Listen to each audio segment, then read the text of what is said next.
Ang footage na napapanood ninyo ay isa sa mga pinaka-nakagigimbal na ebidensyang naipresenta sa isang criminal case. Dahil sa loob ng van na iyon, at sa mismo recording na iyon, makikita ang isang 7 taong gulang na batang babae na dapat sana'y ligtas sa kanyang tahanan. Sa halip, siya ay makikita sa loob ng isang sasakyan na nakikipag-usap sa isang estranghero. Isang lalaking ilang minuto lang ay naghatid ng isang package sa kanilang bahay na naglalaman ng pinaka-aasam-asam niyang Christmas gift. Ngunit imbes na umalis matapos ang delivery, tinangay ng lalaki ang bata at sa loob ng kanyang delivery van, ginawa niya rito ang pinakamasahol na krimen. Ang hindi niya alam, ang buong pangyayari ay nakunan pala ng kamera. At nang ipresenta ang recording na yon sa korte, maging ang mga taong pinakamalapit sa lalaki ay nasuklam sa kanilang narinig at nasaksihan. Ito ang kaso ni Athena Strand.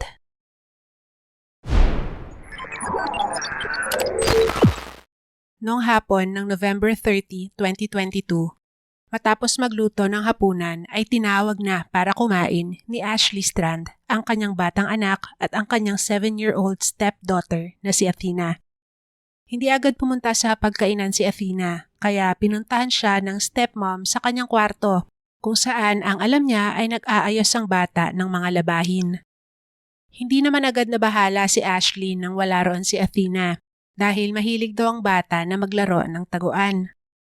Subalit nang lumipas ang ilan pang minuto at hindi niya pa rin ito makita sa loob ng bahay, unti-unting nagsimulang pumasok ang takot at pag-aalala sa isip ni Ashley.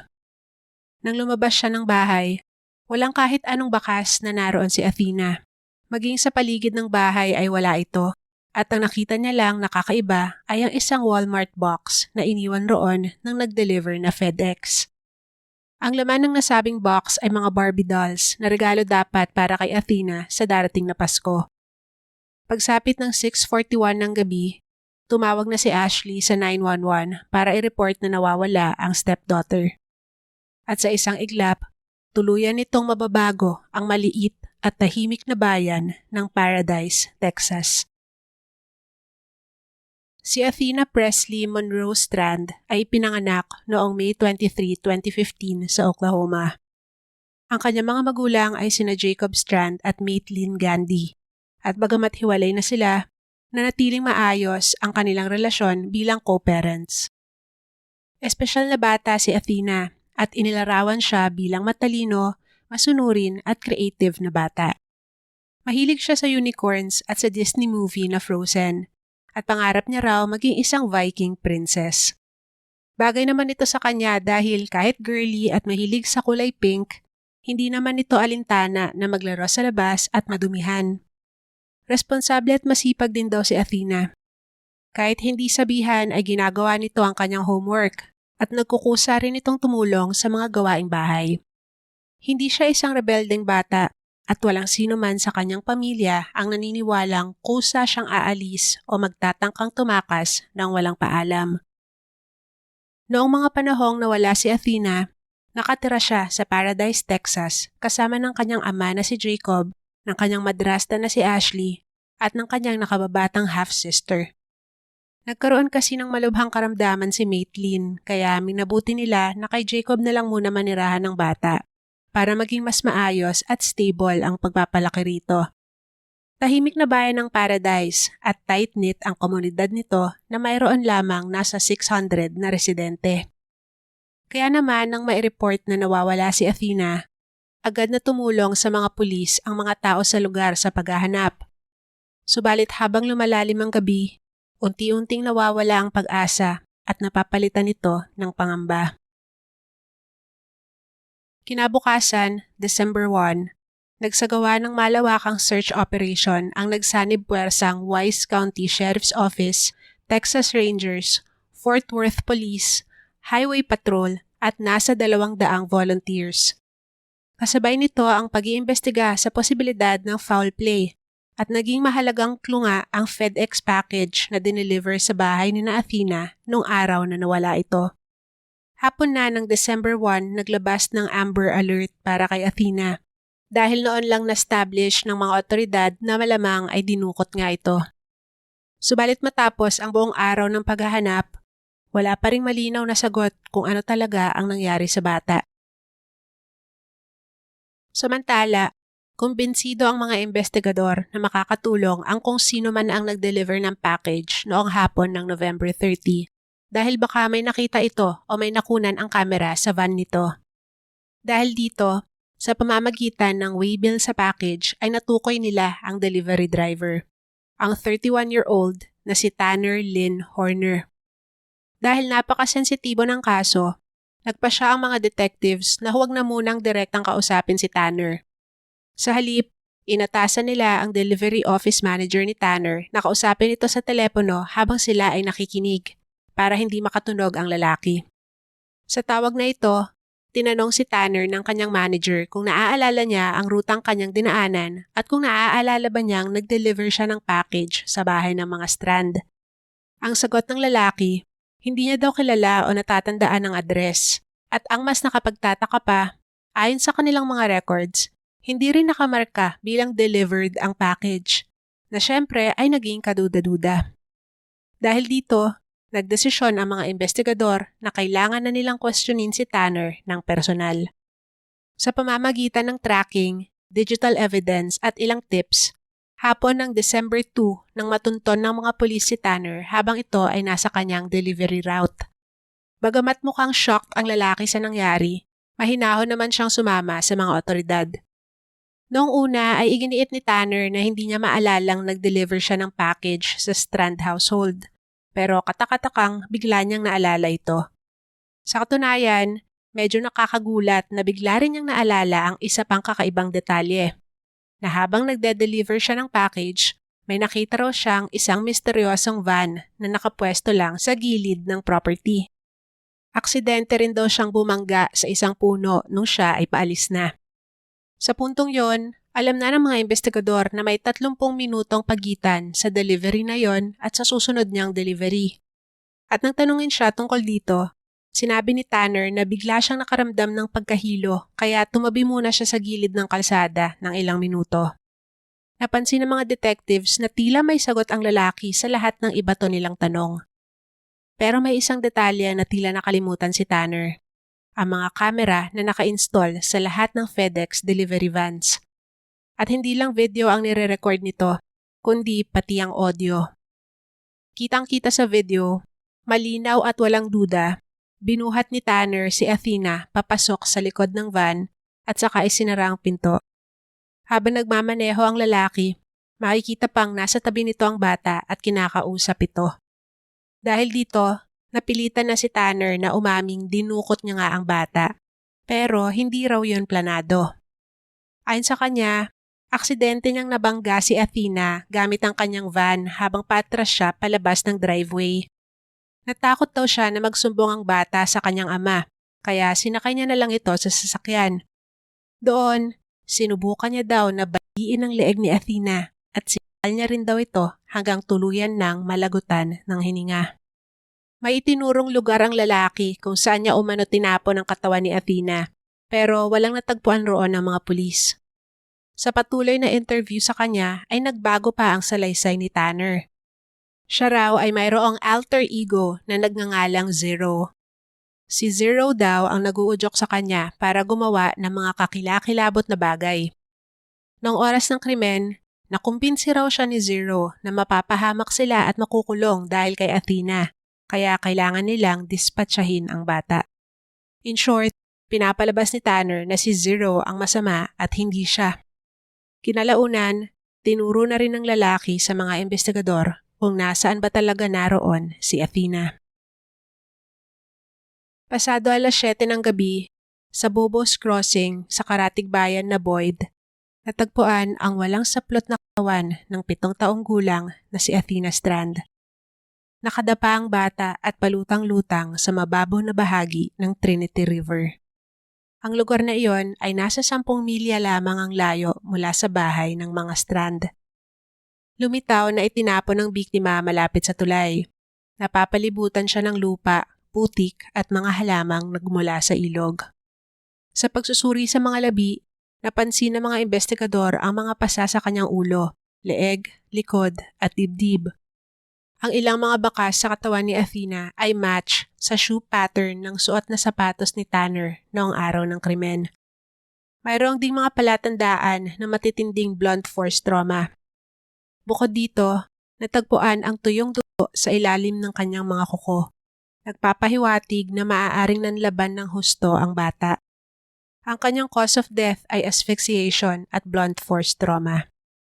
Noong una, walang obvious sign na pinagsamantalahan si Athena, pero kalaunan, may nakita umanong DNA ni Tanner sa mga bahagi ng katawan ng bata na maaaring patunay na mayroong sexual assault na naganap.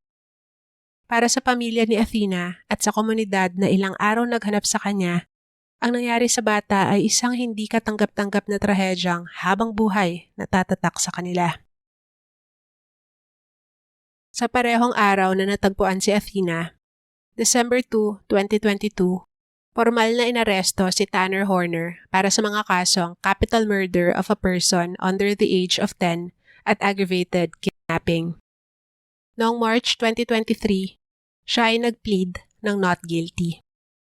$1.5 million ang itinalagang piyansa niya na hindi niya nabayaran kaya sa kulungan na siya naghintay ng kanyang trial. Ayon sa prosekusyon, ang hihilingin nilang parusa para kay Tanner ay ang death penalty. Sa unang tingin, mukhang ordinaryong tao lang si Tanner Horner. Sa panahong nangyari ang krimen, nagtatrabaho siya bilang delivery driver para sa isang kumpanyang kinokontrata ng FedEx para suportahan ang kanyang sarili, ang kanyang girlfriend at ang kanilang 1 taong gulang na anak. Pero para sa lalaki, ang kanyang ultimate dream ay maging isang sikat na rockstar sa pamamagitan ng kanyang banda na Commit and Conquer. Yun nga lang, hindi naging ganon ka-successful ang kanilang grupo. At na magkaroon siya ng sariling pamilya, problemang pinansyal naman ang kinaharap nila. Sa katunayan, wala silang sariling bahay. Nanunuluyan lang sila sa isang maliit na barong-barong sa property ng kanyang lola sa Fort Worth. Sa kanyang kalaunang trial, gagamitin ng kanyang defense team ang kanyang unstable childhood at mental illness para sakaling mapababa ang kanyang sentensya.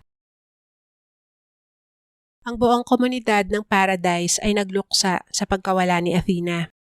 Inalala nilang bata sa pamamagitan ng paglalagay ng mga pink ribbons sa mga mailboxes, traffic signs at iba pang lugar. Walang humpay rin ang pakikiramay at suporta ng lahat para sa pamilyang naiwan. Inilagak ang mga labi ni Athena sa isang pink na kabaong at noong December 9, 2022, isang private funeral ang ginanap para sa kanya at siya ay cremate pagkatapos. Samantala, maraming naging kakaibang kilos si Tanner habang siya ay nakakulong at hinihintay ang kanyang trial.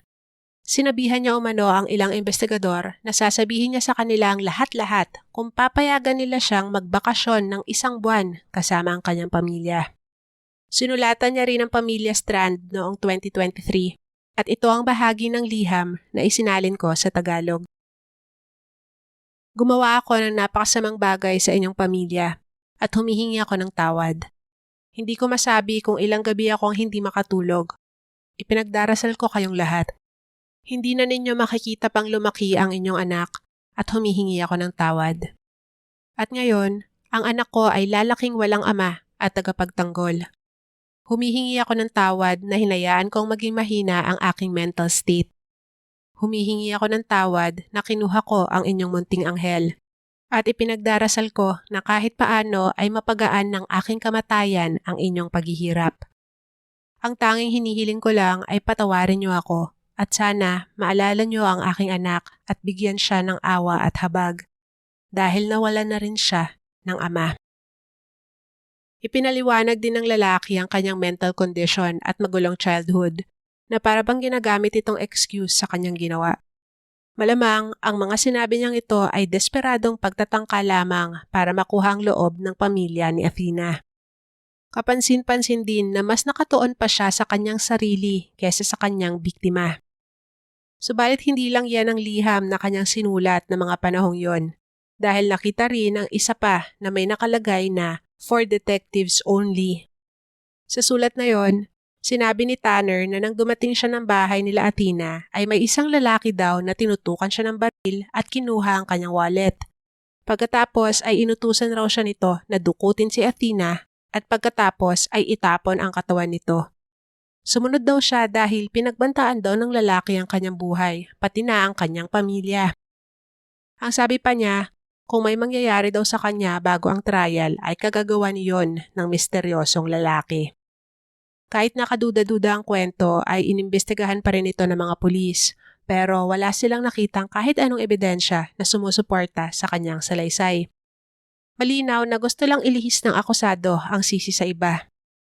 Hindi nagtagal matapos nito, sinubukan ni Tanner na kitilin ang kanyang sariling buhay sa loob ng kulungan bago ang paglilitis. At para sa marami, hindi iyon gagawin ng isang taong inosente.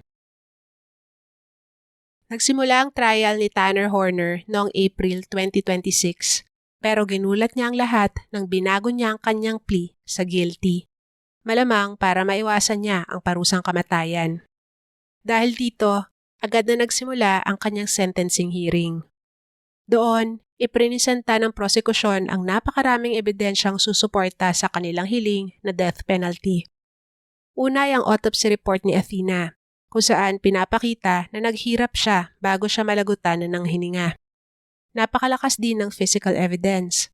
Ang ilan sa mga damit ni Athena ay nakita sa tambakan ng basura sa likod ng tinutuluyan ni Tanner, at ang mga iyon ay may trace ng DNA nilang dalawa. Sinuri rin ang mga suot na damit ng akusado noong araw ng krimen at may nakuha ring incriminating DNA evidence mula sa mga ito. Natagpuan din ang DNA ni Athena sa FedEx truck na ginamit ng akusado sa krimen. Bukod sa mga ito, pinahamak din si Tanner ng kanyang online search history. Sa mga araw matapos mawala si Athena, ginugal niya ang Paradise Missing Girl at To FedEx Trucks Constantly Record. Pati ang phone location records ng lalaki ay match sa mga lokasyong konektado sa kaso.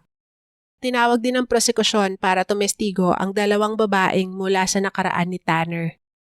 Ayon sa unang testigo, sa kabila ng pagtanggi sa lalaki ay pinagsamantalahan daw siya nito noong 2013. Ay kalawang babae naman ay nagsabing isang araw noong 2014, nagising na lang siya na ginasa na siya ng akusado. Siya ay 16 years old lamang noon at 21 naman si Tanner. Ang mga salaysay na ito ay nagpapakita ng violent tendencies ng lalaki at patunay rin na sexual ang motibo niya sa ginawa kay Athena. Ngunit ang pinakamatibay at pinakanakakilabot na ebidensya ay prinesenta noong 8 araw ng paglilitis. Ang video at audio recording mula sa delivery van ni Tanner. Sa sobrang disturbing nito ay pina-off ang mga kamera at pinayuhan ng mga tao na lumabas ng courtroom kung hindi nila kayang panoorin o pakinggan ito. Hindi na nakakagulat na lumabas ng silid ang pamilya ni Athena. Sa video, ilang araw bago ang krimen ay makikitang ilang beses tinakpan ni Tanner ang dashcam ng kanyang delivery truck gamit ang isang post-it. Kaduda-duda ito at nagpalakas sa hinalang baka may plano na talagang gumawa ang lalaki ng hindi maganda. Noong araw ng krimen, matapos i-deliver ang package sa bahay ng mga Strand, nakunan si Tanner na bit-bit na si Athena pagbalik sa sasakyan. Nilagay niya ang bata sa likod at matapos nito, mula sa driver's seat, maririnig si Tanner na nagsabing, "Huwag kang sisigaw o sasaktan kita." Nalilito at takot na takot, ilang beses tinanong ni Athena si Tanner kung anong ginagawa nito at kung siya ba ay isang kidnapper. Noon na tinakpan ng lalaki ang kamera, kaya naputol ang video, pero patuloy pa ring nagre-record ang audio. May ilang pag-uusap ang dalawa tungkol sa school ng bata, pero di nagtagal, maririnig si Tanner na nagsabi kay Athena na napakaganda nito.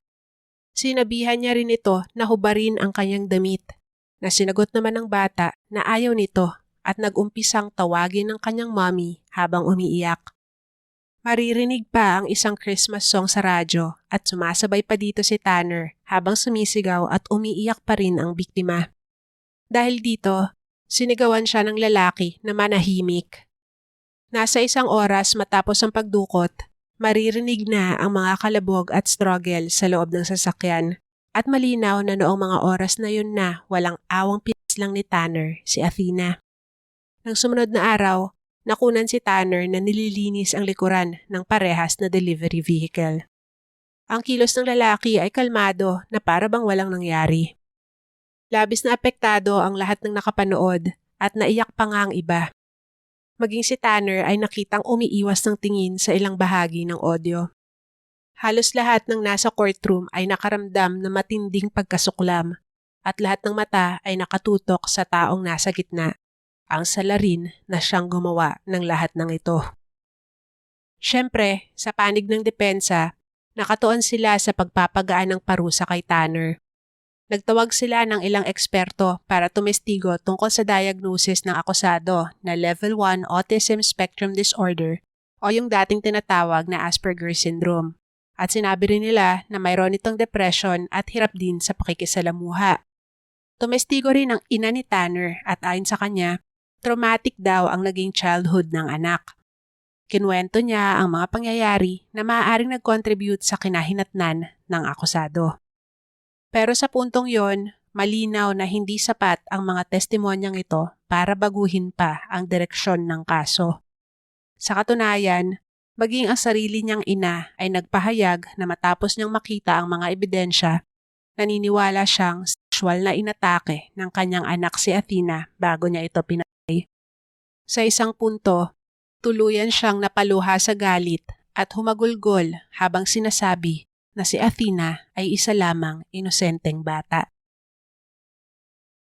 Noong May 5, 2026, ipinataw ng jury kay Tanner Horner ang parusang kamatayan sa pamamagitan ng lethal injection. Ang 34-year-old na si Horner ay nasa solitary confinement sa death row ng Alan B. Polonsky Unit sa Livingston, Texas. Nakakalungkot isipin na para sa pamilya ni Athena, hindi sa kanyang pagkamatay natapos ang kanilang pasakit. Ang kanyang ama na si Jacob ay halos tuluyang bumagsak matapos ang insidente. Sinisisi niya ang sarili dahil wala siya sa kanilang bahay nang dukutin ng anak at hindi niya daw ito naprotektahan. Nagpakalango siya sa alak para lunurin ang sakit at halos hindi na siya kumakain na para bang pinaparusahan niya ang sarili. Bukod dyan, nawasak din ang relasyon nila ng asawang si Ashley. Pati ang nakababatang kapatid ni Athena ay kinailangang sumailalim sa therapy dahil sa traumang pinagdaanan nito. Sinasalamin ng kasong ito na sa ganitong klaseng trahedya, malaking parte ng mga taong nagmamahal sa biktima at maging sa may sala ay, sa isang banda, namamatay din. Dahil sa masaklap na pangyayaring ito, naisabatas sa Texas ang Athena Alert, isang sistema na nagbibigay daan sa agarang regional alert para sa mga nawawalang bata nang hindi na kailangang hintayin munang makumpirma na may abduction na naganap. Ito ang itinuturing na mas urgent response kumpara sa Amber Alert. Nahuli man ang pagbabagong ito para kay Athena, siguradong maraming inosente ang maililigtas nito mula sa naglipa na pang Tanner Horner sa mga kalsada ng Texas. Anong masasabi nyo sa kasong ito? Share nyo lang ang opinion nyo dyan sa comment section. Don't forget to like and share this video and subscribe to my channel for more content like this. Bawat engagement nyo po sa aking videos ay malaking tulong sa aking channel. Thanks for watching at ingat tayong lahat. Bye!